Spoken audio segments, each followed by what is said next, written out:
Welcome, everybody. Thank you so much for joining me to talk about the Alaska dream.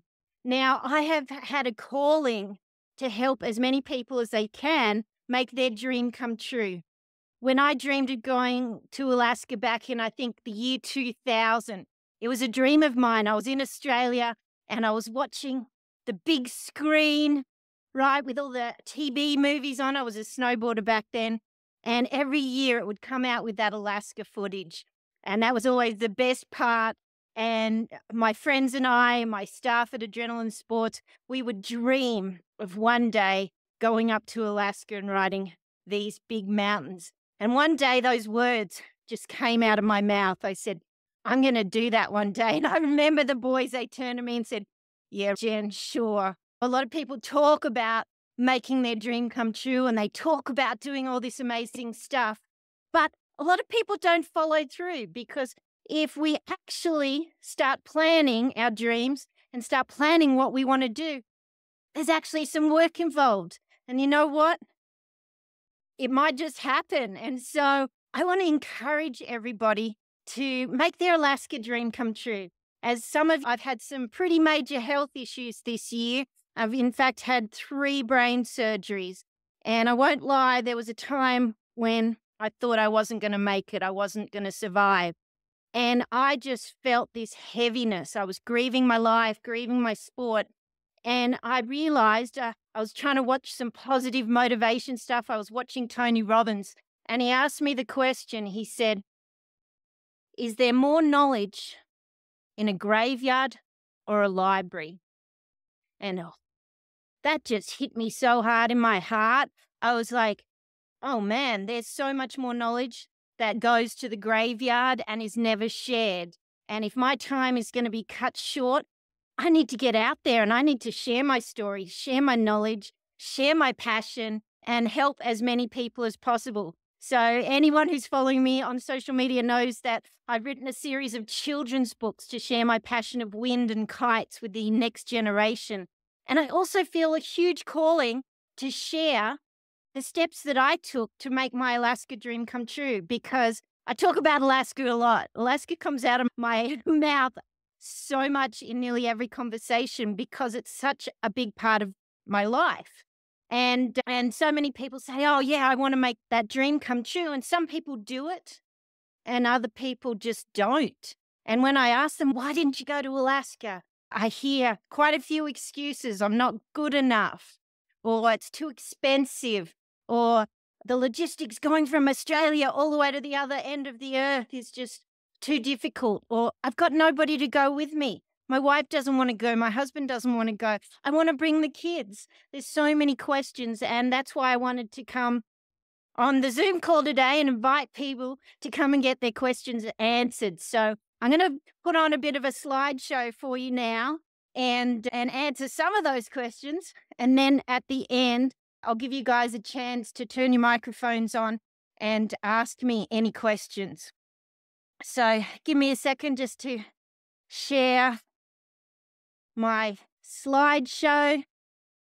Can you guys see that? Give me thumbs up if you can see the Alaska dream full screen. Good stuff. The Alaska dream, definitely a pivoting point in my life. It totally changed my life. I thought that it would only happen once in a lifetime, but I'm here to tell you that I've been to Alaska now 23 times. So are you ready for Alaska? I'm going to talk today about the skill level and the confidence that's required to go and play in the backcountry. We're outside a resort, so there's a lot of questions that come into play.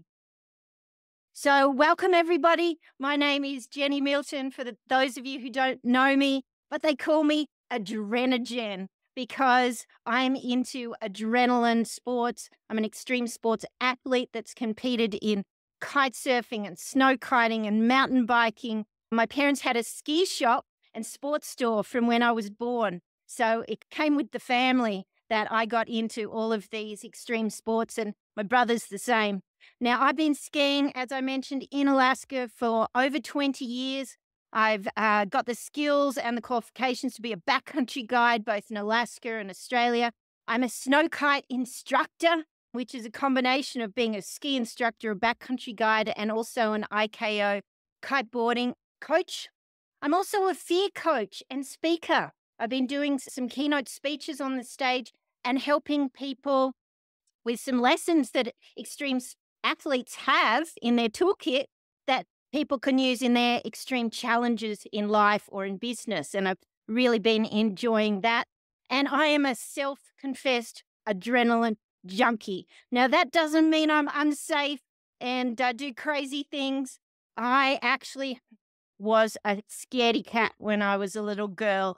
I wasn't naturally born with courage. I have had to learn step by step how to find my courage, how to overcome the fears. And slowly but surely, I got better and better until I was up to riding some big mountains up in Alaska. So today I'm talking about Valdez, Alaska. Alaska is a massive state and there's so many different places that you can go. But the reason why I went to Valdez for the first time, and I still go back to Valdez, is it has the highest snowfall of any place in the United States. And it's consistent for snow. You can pretty much guarantee that you're going to get great snow up in Valdez, Alaska. If you go there, anytime between sort of February and April is the best time to go. I know in Australia this year, we didn't have a great season. If you'd booked a trip over to Australia, you could be disappointed with lack of snow, but that is not the case with Valdez. So here's a map just to show you where Valdez is. You'll fly into Anchorage, and then you've got a choice. You can either drive the beautiful drive, which takes you about 5 to 6 hours. I would say even longer if you're in an RV, and also when you keep wanting to stop to take photographs. But you can drive down to Valdez. You can fly from Anchorage to Valdez, which is such a spectacular flight, as long as you can get a bluebird day when the plane is flying. And you can also get a ferry as well from Whittier. You can see Whittier down in the bottom of the map there. You can get a ferry to Valdez backwards and forwards as well, which allows you to see Prince William Sound, and you might see whales. So you've got lots of options for traveling to Valdez, Alaska. So here's a couple of pictures for you. It is a snowy, beautiful town. It's right on the water, which is one of the cool things about visiting Valdez is you're at sea level. A lot of the places we go in Europe or even here in Montana, Colorado, you're at high altitude, and that can affect some people. So being at sea level is great. You feel fit and healthy and you're not huffing and puffing. Here's a shot from the other side of the town where we can actually ski up on East Peak. They do some cat skiing up there. You can ride snow machines up there and get a beautiful view of the Valdez Harbor. We can see the airport in Valdez right there. It is seriously a spectacular place to visit no matter what activity you are doing. The mountains just go straight to the water, and 20 years and I'm still in awe and getting goosebumps when I look at Valdez. So today I'm talking about confidence, and I went through my hard drive yesterday and found this photo. This photo is taken back in 2004, this one. You can see I've got my old goggles and helmet on. And back then I was still so scared. I had a lot of fear, but I was also excited. And it's a real combination or cocktail. I like to say, do it terror-sighted. We don't want to let the fear stop us from doing something. We also don't want to let our excitement stop us from seeing all the dangers. So do it terror-sighted. And I remember the first time that I got in the helicopter, we landed at the top of this mountain. And boy, it was a beautiful flight. There was so much happening. I really didn't have time to be scared until that helicopter took off. And I realized that there was no turning back. There was no running away from this situation. And I like to say, be careful what you wish for, because it might just happen. And standing on top of a peak in Alaska is an incredible, incredible experience. Now, they don't take you up to one of those mountains that you see in the movies on your first go. They'll take you somewhere that is very easy with low consequence, that they can check you out, see what you're skiing. So every photo looks like it's just gnarly terrain, but on the side where we ski down on the other side, it really was quite mellow. But I didn't know at the time. I was just standing on top of that peak, putting on my snowboard, found another photo. Cheryl, you might remember these days when I was a snowboarder. It was been quite a long time. I'm on big fat skis this day, but I found this photo and you can see me just hanging onto that rock. I am seriously terrified and excited all at the same time, waiting for my turn to having to drop in. Now, as an Australian, I hadn't ever ridden powder before, ever. It wasn't something I had any experience in. And I also really didn't think about it too much. My snowboard was probably a little too short for the deep powder. But when I dropped in, got the courage to drop in, boy, it was incredible. I did a couple of turns and then I went over the handlebars. My board was too short and I started tumbling over and over again. And I think my skills as a downhill mountain biker going over the handlebars multiple times allowed me to stay on axis. And the next thing I know, I'm back on my board. I've got my balance on. Lucky I wasn't a skier because my skis would have just come off. So I ended up back on my board. I went, whoa, that was scary. And I just kept going down to the bottom. And when I arrived at the bottom, down to my guide, Jerry, I just burst into tears. And they weren't tears of fear or sadness. It was just an emotional overload. It was the smile of a dream coming true. And that is one of the most incredible feelings I've ever had in my whole life. And I hope that all of you can get to experience that too. So after you do one run, the helicopter comes and gets you and you get to do it again. Let's do it again and have another run. And I think the second time I was still terrified. By the third, the fourth, the fifth, the sixth time, all of a sudden you start building some confidence and it becomes more fun than fear. So why, if I had that once in a lifetime trip as an Aussie to Alaska to go heli-skiing, why have I been there now over 20 years in a row? I fell in love. I fell in love with the town of Valdez. I fell in love with the Alaskan mountains, and I fell in love with my husband now of 16 years, Steve, who was one of the heli-ski guides. And the picture on the right there is something that's very special to me. We don't often ski at the same time on the same slope, but we did this for a photo. And my friend Caro took that photo, and I treasure it dearly. And my husband and I have so many great memories of falling in love, getting to know each other, learning to snow kite, and skiing these big peaks together. So, you are more ready for Alaska than you think. I'm going to teach you the 5 steps to overcome your self-doubt and prepare for your dream Alaska adventure. So, number 1, overcoming the myth that Alaska is only for experts, which is that was my belief system too. When we see those visions of Alaska, it's always the pro skiers and the pro snowboarders in the movies. We don't actually see too many pictures in the magazines of somebody riding a green run in Alaska. But the mountain range is so big and there's so much variety of terrain that Alaska has green runs, it has blue runs, it has black runs, it has double black diamonds, and it also has the holy, I'm really scared runs as well. So that's one of the great things about our sport of skiing and snowboarding, is that our sport really gives us the chance to build our confidence and our skills and our experience step by step. We go to a resort and we start on the green runs, the beginner runs, until we feel confident enough, or our friend puts us on a chairlift that takes us to the blue runs. And boy, those blue runs are scary if you've never been on one before. All of a sudden there's moguls and it's a bit steeper and we feel that fear again. But if we do it again and again, all of a sudden hey, we're ready to go up to the black runs. And then that fear comes back again. So fear never really goes away. As we increase the steepness, we increase the terrain features, as we go different locations, all of a sudden we feel that butterflies in the pit of our stomachs. And we can either look at that as something that's super scary, or we can look at it something that's exciting.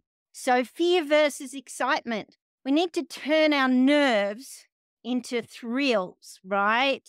And so I like to talk about it as we can see things as a threat. If we see something and we're so focused on it, oh my God, it's so dangerous, we go into that survival, that primal response where we can panic, feel anxiety, and that's when that fight, flight, or freeze comes into account. And I've seen many people standing on top of a mountain in Alaska in that freeze.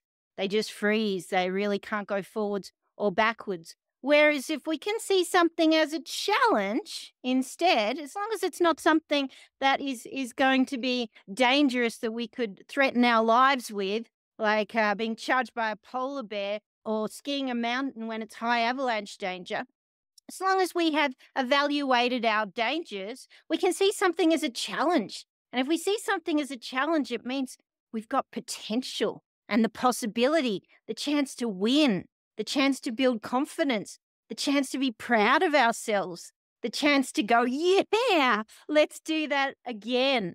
So when we get that fear, either think of it as a threat and you'll get one response, think of it as a challenge, like an extreme sports athlete, and that's when you'll find the confidence to drop in to something that might have scared you before.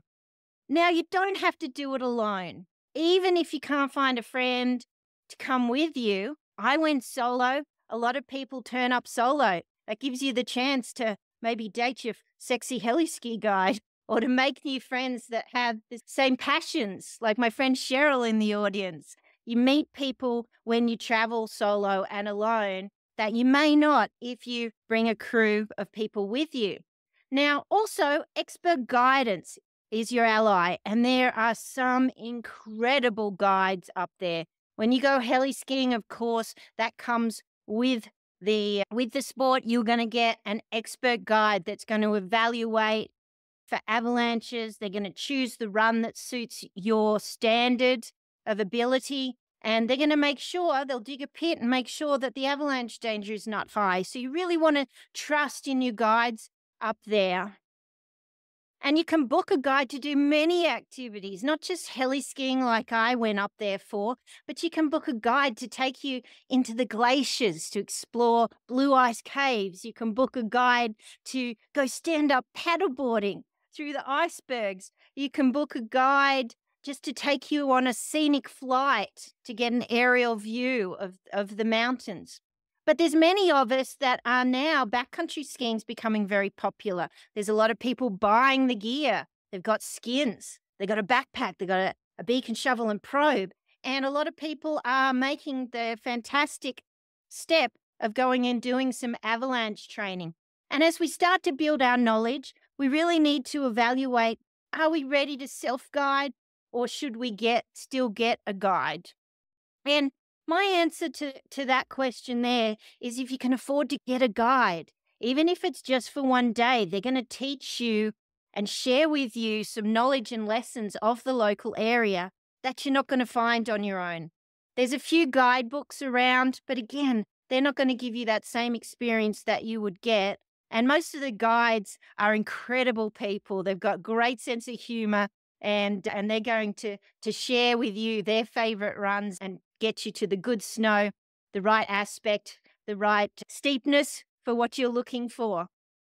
But if you have some abilities and you have some knowledge and you feel like, oh, you're nearly close to self-guiding, book a guide maybe the first time, and then plan maybe following the same route the next day, or starting to increase the variety of places that you go.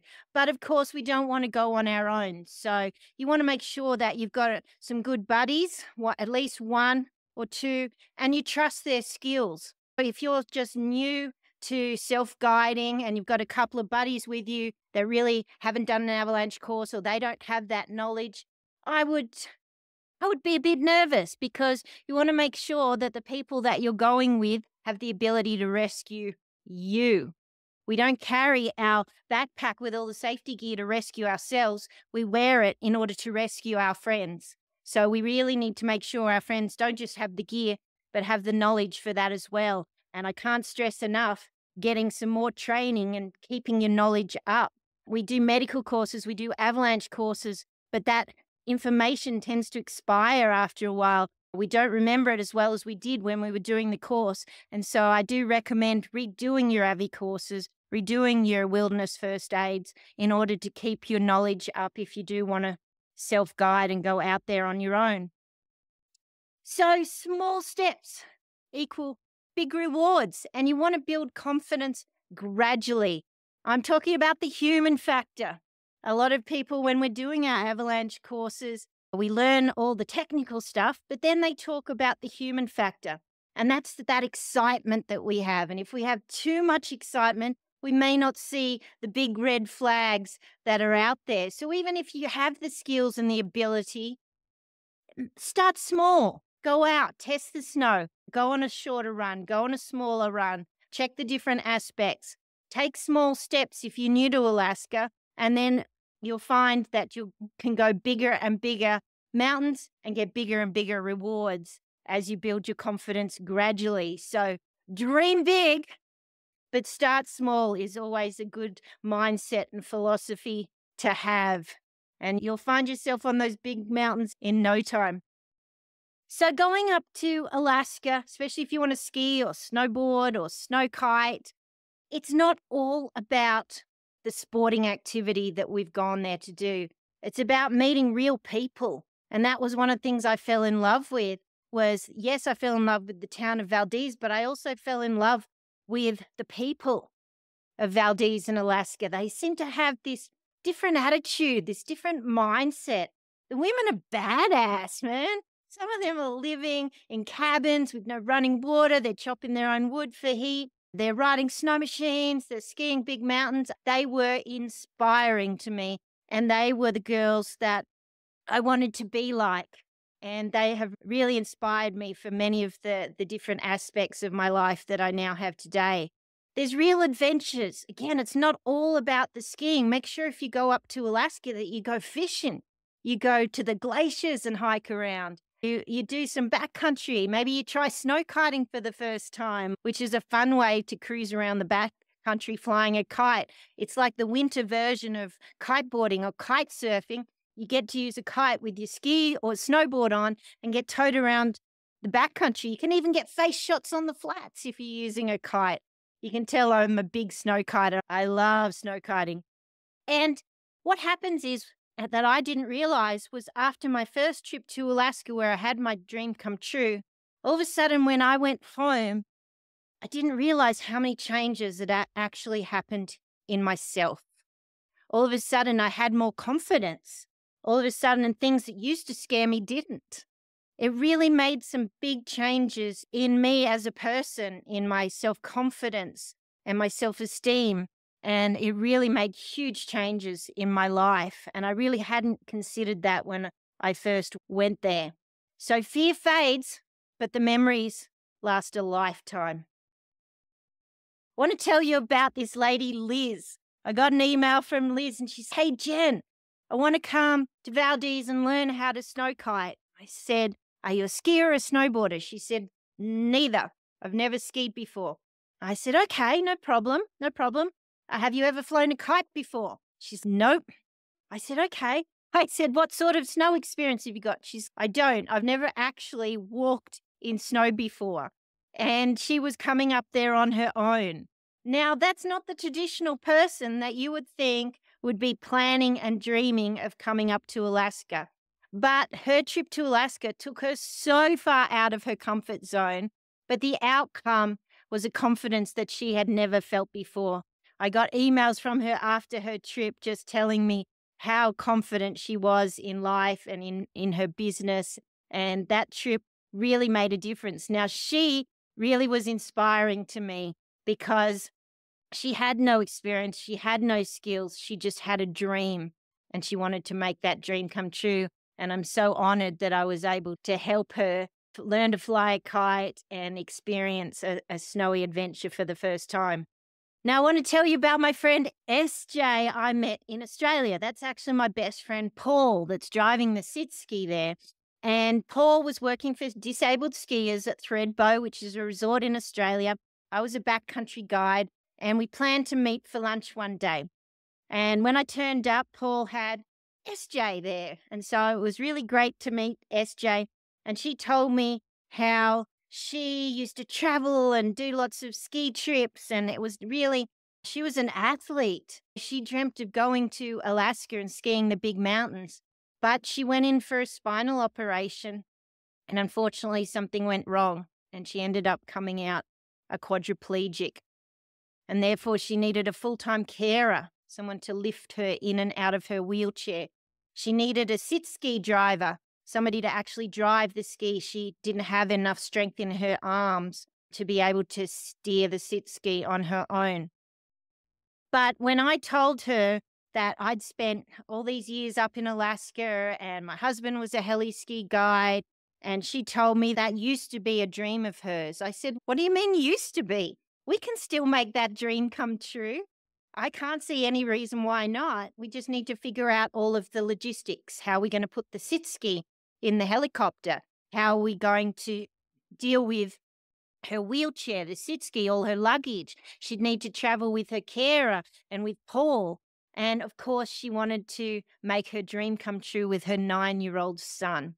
And I've had quite a few people contact me and say, I want to go to Alaska. Can I bring my kids with me? Can they have a good time too? Can they go heli-skiing? And I'm here to say, yes, they can. Now, her trip to Alaska took a huge commitment and a lot of logistics, but her dream came true and her memories will last forever.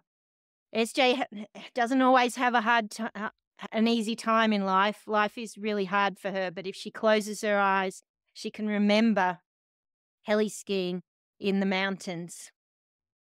I love this photo. We can see Hamish, the 9-year-old, and her carer, the big giant. Now, he doesn't ski either, but he needed to come with us in order to lift her out of the helicopter and put her in the sit ski. So there were quite a few logistics involved. And she didn't just go heli-skiing. She got to go on snow machines. And one of her favorite things, because she's a huge dog lover, she'd left her dog back home that is also her carer, and she got to be towed, like with the dog sleds, which was absolutely incredible.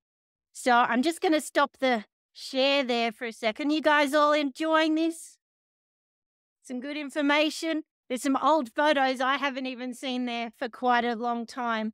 But what I'd love to do right now is I'd love to share the video that I made for SJ. I got to film her with the drone. We put GoPros on her, and I would love to share this video with you. It goes for about 4 minutes, but it's worth every second. You've made, don't shoot your eyes from the black car and the rain. Slowly, and it's keep. It's I'm passing this about with love. What's good? I've John Mom running down stone. Space, when mine's doing deep. Done. Sorry. Like snakes, it falls out. It's all to be. Like, this is a pretty big dream. It was pretty out there, like the quadriplegic going heli-skiing in the big mountains in Alaska. So when you consider what ingredients does it take to make a dream like that occur, and one, it's your own personal drive, and then two, it becomes the people around you to help make it happen. Like, feel like anything's possible. Woo! Go SJ. Oh my gosh. I don't know how many times I've seen that, but I get tears every time when I see her son ski up and say, Mum, dream come true. Now, give me a second. Woo! Makes me emotional every single time. SJ had a lot of excuses why not to go heli-skiing in Alaska. What's your excuse? Make your dream come true. I promise you it will change your life and give you an experience that you will absolutely never forget. I've just got a couple more slides to go back to. Let me share my screen again. And can I get back to where I was? Hopefully you can see that slide there. So this is where you're going to find me hanging out. If you want to know where Adrenajen is in February, March, and April, sometimes even into May, you're going to find me living in my RV with a kite pumped up outside and enjoying the view. It's incredible. You can choose to stay in the town of Valdez in a hotel. There's Airbnbs, so you've got lots of options there. But my favorite, if you like the sound of it too, is by renting an RV in Anchorage and driving it down. That way you get to actually live in the mountains. I just needed to put in a snow kite shot, of course, to show you that we can actually use kites to tow us up the mountains instead of hiking. Once you get the skills and you learn down on the flats, you can use the kite to actually go 4,000 feet up mountains. And this is a really unique location for snow kiting because we get such great winds in the right directions to allow us to ride up and down mountains with a kite. Of course, one of my favorite activities is exploring the blue ice caves in Valdez. The Valdez Glacier has carvings in the summertime. The ice falls off the front of the glacier, floats out into a lake, and the icebergs are trapped. They can't get out to the ocean and sink the Titanic. They get stuck in this frozen lake.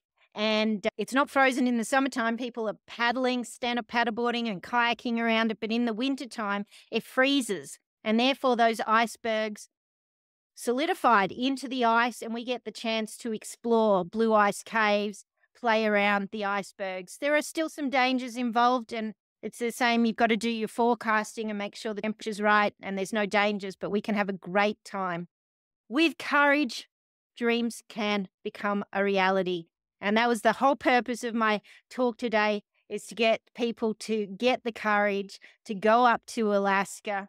You're more ready for Alaska than you think. By shifting your mindset, preparing thoughtfully, and pushing past your fears, you can make your dream Alaskan adventure a reality. Whether you're skiing or snowboarding or snow kiting, Alaska has something for every adventurer. And step by step, you'll discover that Alaska isn't just for the experts. It's for dreamers like you. And I've got a couple of gifts for you. I am really making an effort to help people make their dream come true.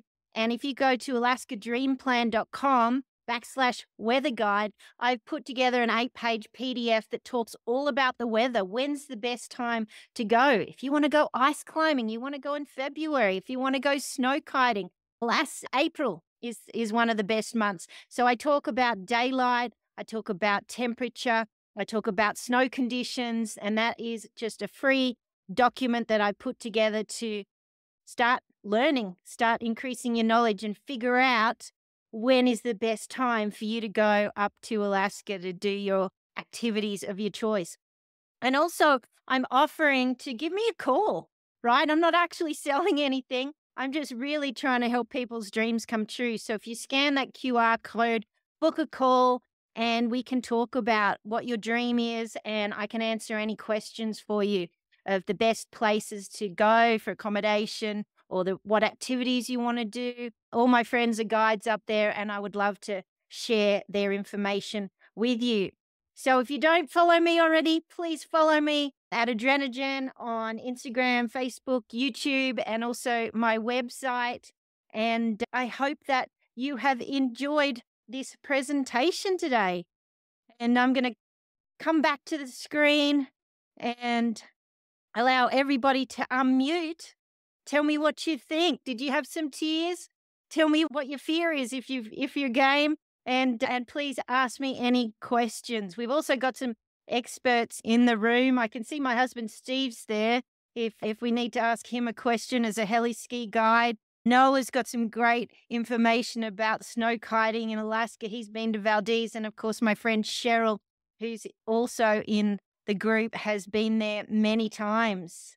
So who would like to ask me a question? Sarah. Hi, girl.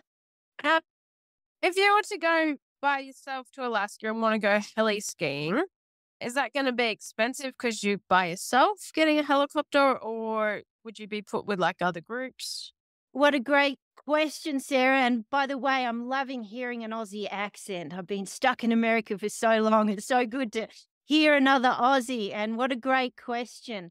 So, if you're traveling by yourself, what's going to happen is you'll decide which heli operation you want to go with, and we can discuss that. And you tell them you're traveling by yourself. And they will ask you a series of questions. You'll probably fill out a form about your standard of expertise. And then they're going to team you up and put you in a group. So it's no more expensive traveling by yourself than if you were friends.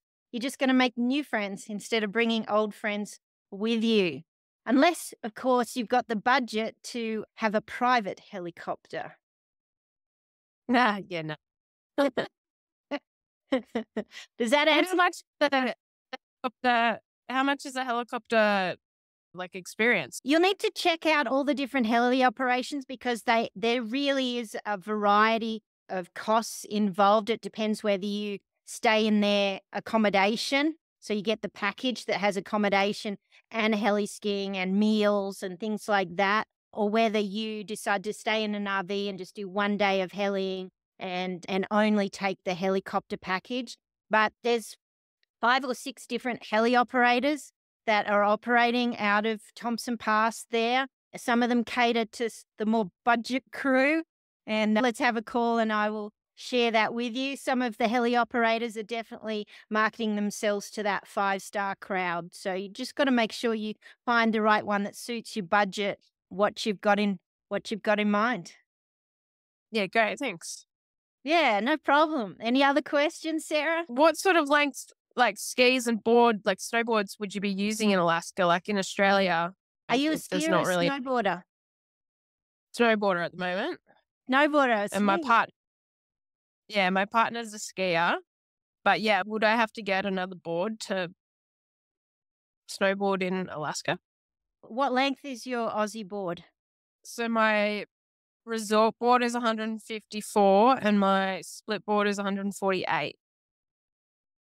Yeah, that's a great size for Australia. And if it was firm conditions, that would be fine. I would consider renting a powder board if it's deep snow. I would still bring your Aussie boards with you. You're still going to want a split board around, and that would be fine. But you could rent a bigger board if all of a sudden the week that you came to go heli skiing is this deep. And there are places that you can rent boards in Anchorage, or you can plan to buy one if you're planning on doing a bunch of more powder riding. But I would probably, how tall are you? 154 centimeters. Okay, yeah. So, 155, I used to ride a 160, 162. Your bigger board, your 155 for your height might be okay. It really just depends on how deep the snow is. Yeah, okay. Yeah, cool. Yeah.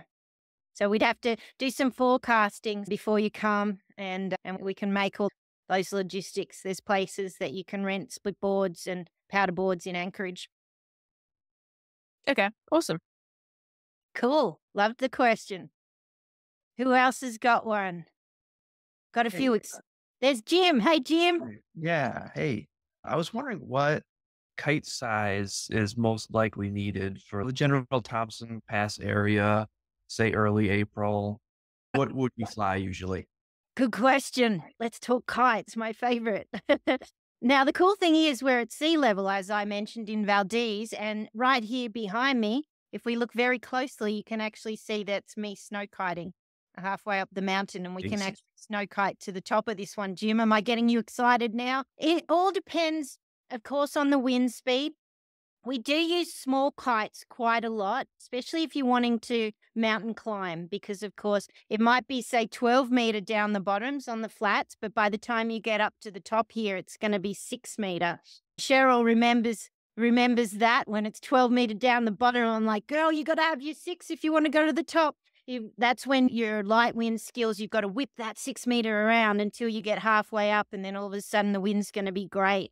I see a lot of people who fly their 12 down the bottom, and all of a sudden they get halfway up the mountain and they're overpowered and they can't go any higher. So I really think if you're coming to Alaska and you bring a quiver of 2, maybe 3 kites, if you can have a 6-meter and a 9 and a 12 or a 13, that's gonna set you up great. You'll also learn from a lot of the Alaskan snow kiters, they love to use long lines. They'll carry some 10-meter extensions so that if it's super light wind or if they're moving between terrain features which are blocking the winds in the valleys, they'll put longer lines on. And that's going to allow us to whip our kites around and create more apparent wind. But don't leave your small one at home, because those small kite sessions are the most epic sessions we have every season. And you don't want to miss out. Unless you're coming with me, because I take about, I don't know, normally I've got about 15 to 20 kites with me in order to be teaching and giving students kites. If you're buddies with me, then I can always help you out with a different size if you need to. Okay. That's cool. It makes me not worry about possibly not bringing my 15-meter. So cool. And are you using foils or are you using inflatable kites? Mainly inflatable. Yeah. Inflatable kites work great in the mountains, especially if it's a free ride or a wave style inflatable kite, because they drift so nicely. So when we go up the mountain and you're like, okay, I'm going to go down, a foil kite is going to pack it up and ride down and have to set up again. Whereas the inflatable kites tend to drift really nicely. And I might be lapping this section here and not put my kite up. I'll go up and down just like a wave rider. Yeah. Very cool. Have you got any other questions for me, Jim? Are you a skier or a snowboarder? Both. Both? And would you bring both with you on a trip to Alaska, or how would you decide? Yeah, I don't know. That's a good question. Because I enjoy snowboarding a little bit more. I think I'm a little bit better at it. I worry about losing my skis in deep powder. I don't have a lot of skiing powder experience. I have no avalanche experience. So a lot of factors. Not sure. Yeah. The cool thing about snow kiting is that we can have a great time down on the Odyssey Lake there. And of course, we can do your forecasting. I make sure I check the Alaska Avalanche Information Center every day, and they give us some great observations to know whether it's high avi danger or not. But really, you can gather the information you need of where you should and shouldn't go from all of the snow kiters and the skiers in the car park there. Of course, it's important to make sure that you've got a backpack with beacon shovel probe. I say to people, especially snow kiters, they're like, oh, but Jen, I'm just snow kiting on the flats. I don't need a beacon. I'm like, what if you saw an avalanche happen over there and people are buried and you couldn't help rescue them because you didn't have a beacon on you and those people died? Okay, we're wearing those beacons so that we can help somebody else who might get into trouble. So I really highly recommend making sure you've got all that gear with you. The other thing is I've got some great trip tips for traveling. As I mentioned, I traveled with up to 26 kites, multiple pairs of skis. You have seen nothing like me traveling when I travel. I have so much gear with me, and I've got some great tips on how to pack. And of course, if you book with Alaska Airlines, you can tend to get some good deals on your gear there as well. So if you had my snowboard bag, it's 180 centimeters long. I can fit a snowboard, take the bindings off, put the skis in there as well. You'd get both your skis and your snowboard. You'd be able to probably put 1, maybe 2 kites in there as well with a harness up one end. You get a lot of gear in that one big bag. So sometimes it's worth spending the money, making sure you've got a good bag that fits all of that stuff in, rather than a traditional ski or snowboard bag that doesn't fit anything else in there. And of course, traveling with a pump is always a pain in the butt because they're so big. So as an inflatable flyer, I would look at getting yourself a pump once you got to Anchorage. That's not an expensive purchase. That'll just give you that extra room back in your luggage. I've always got spares in my RV, so bring it all. Bring it all, Jim. My husband Steve, he always says, nothing behind. You never know what you're gonna need. So bring it all. This is your dream trip to Alaska. Bring all your toys. My first trip overseas to the USA, my buddy Paul still tells the story that it took 2 cars to take all of my luggage to the airport for one person. I had a box with my mountain bike in it, my snowboards, my kites, all of this gear. This is back in 2002. So back then they didn't have as many luggage restrictions. But as I mentioned, you have seen nothing like me traveling and the amount of gear that I take. Okay, cool. Cool. But please book a call with me, Jim, and let's talk snow kiting in Alaska. I'd love to help you plan a trip if that's what you want to do. Awesome. Cheryl, how you doing, girlfriend? How was my presentation? Did I miss anything? Or have you got anything to add that you'd like to share with people that thinking about making their Alaska dream come true? Yeah, I'd like to say if you plan on coming, make sure you book at least a week more than you really want to. If like maybe I'll go for a week, no, make it 2 weeks for sure. Because there's so much to do. Jen mentioned paddleboarding and going ice climbing and going out to the caves and snow kiting, and the weather changes and the days are extremely long. Midnight is pretty much, it starts getting dusk. By that time, especially if you're there in March or April, the days are just long. You can I know people that do 3 sports, 4 sports in one day. So have the energy to do it. Yeah. And bring everything with you and make your trip worth it. Especially if you're going up there and coming from Australia, spend a month up there if you can. Because every day you're just going to be blown away and your skills are going to get so much better every single day. Great point. Great point, Yeah. Cheryl. Thanks for adding that. And Yep. it And all then yeah, you good? Yeah, the Northern Lights are incredible. And thanks for getting my stoke up again. Florida is very flat. It's great to see the mountains again. I hope to see you up there, Cheryl. I'll keep bugging you, sending you messages. I can't wait to go snow kiting with you again. And that was such a good point that Cheryl made, is if you've got a job or a family and you can't take a lot of time away from them, then I probably recommend going in April when the days are longer and there's less storms coming through. If you want to get the super deep pow in February and March, the days are much shorter and we get these storms coming through. And I know of people who've come over there for a week and it's just been stormy the whole week. Whereas if they'd had 2 weeks, they would have scored one of the most epic days of the season. If you've only got a short amount of time, I would push it later in the season. But again, it all depends on what activities you're wanting to do. But great point. Noel, you've been up to this area. Have you got anything to add? Especially to those snow kiters who want to come up there and make their dreams come true. Yes, can you hear me? Yes, I can hear you. Last winter, mid-March to mid-April, I went to Skagway. And it's logistically, that was the reason I went there, because it's 13 miles from ground sea level to the White Pass. Oh, we lost him. You're frozen, Noah. Am I frozen?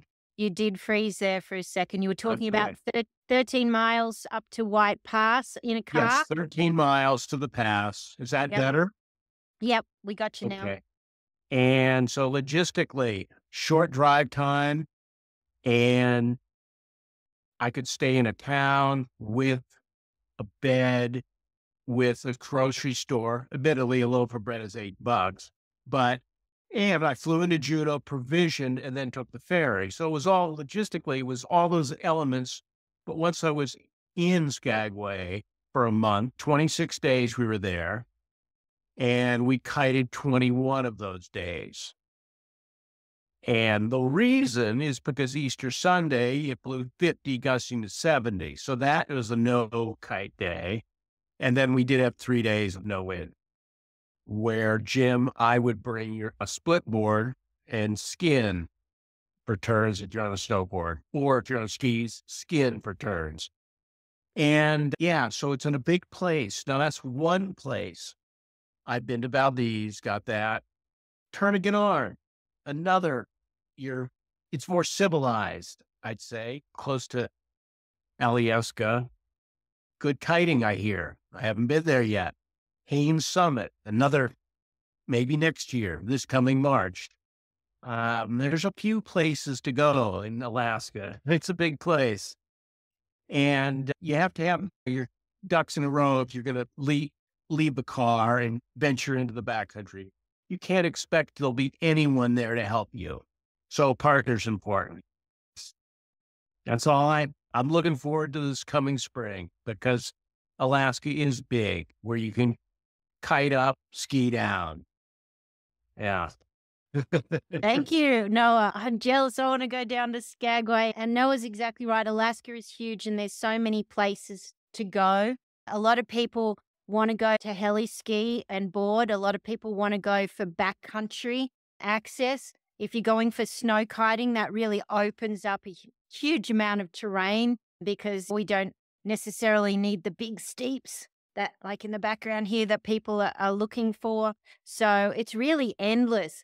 And maybe that once in a lifetime trip will turn into twice in a lifetime or 3 times in a lifetime, because really once you get the Alaska buzz, it's hard to not want to go back for another time. And the snow kiters out there, I'm actually working on a project right now where we're actually going to be using a Cessna plane to fly out to some remote ice fields. And that'll be a fully guided trip with the paramedics and guides. And we'll be setting up camp in order to have some incredible adventures on some remote ice fields as well. There won't be a supermarket there, Noah, but I've got a buddy in Anchorage who's got a dehydrator, and he makes like organic curries and then dehydrates them. So all we have to do is add some hot water and we'll feel like we're eating in a 5-star restaurant out on the middle of an ice field. There's more stuff to come. And I hope I've covered today. I really just wanted to cover building people's confidence and letting people know that you're more ready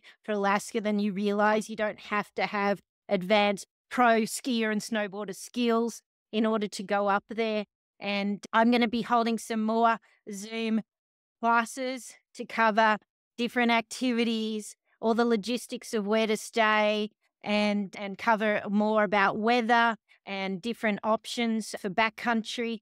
So stay tuned. And if you're ready, please book a call with me and let's chat. You know, I love talking about Alaska, in case you hadn't realized. I love talking about snow kiting. In case you didn't realize, I can pretty much talk nonstop about those two things that I'm passionate about. So thanks everybody who came live to watch me live today. Jim and Noah and Sarah, Steve and Cheryl, thank you all so much. It's so wonderful to have all your support and interest in this. And I hope everybody that's watching the replay really enjoys this. And send me a message if you've got any questions. And I hope to see you in Alaska this year or next year for sure. Thanks for coming.